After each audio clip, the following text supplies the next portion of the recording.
we talk a lot about an Agile mix model. And what the heck is an Agile mix model? It starts off by being, it's a marketing mix model. They've been around for decades. What's different about it is, first and foremost, it's transparent and trustable. We need to know what's inside of this model. Most of what the model is responsible for doing is measuring black boxes, things like Google's PMax product or Facebook's Advantage Plus shopping campaigns. They're black boxes. So we can't measure a black box with another black box. This needs to be transparent. We need to know what's going into it and how it works. The next thing is it's high frequency MMM. This is something that's going to be published on a weekly or even daily basis, whereas traditionally MMM has come out on an annual basis or maybe quarterly. So much more frequency. It's also got more granularity. It doesn't stop talking about the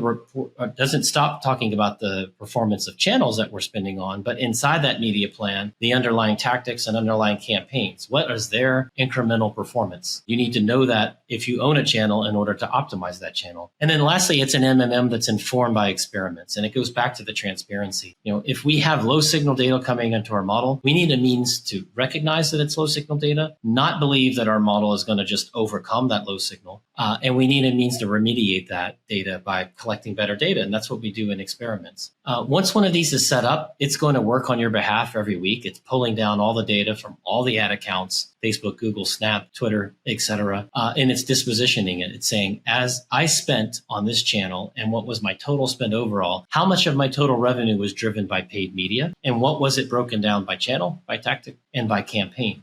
It's doing that on your behalf. The other thing that happens on a weekly basis is I love to watch brands sit down with their agencies and replay the prior week. They want to look at what they spent, what the actual CPMs and CPCs ended up being, how much media they acquired in terms of traffic or eyeballs, and how does that net out? And where did they leave money on the table that prior week? Was there an opportunity to actually spend more than they intended to? Or the other way around, was a portion of the spend that they deployed saturated in an area to kind of bring an opportunity to bring back the spend a little bit and increase their efficiency? So ultimately, an Agile mix model becomes part of the toolbox, part of the best practices to recognize revenue and find opportunities to increase incremental revenue.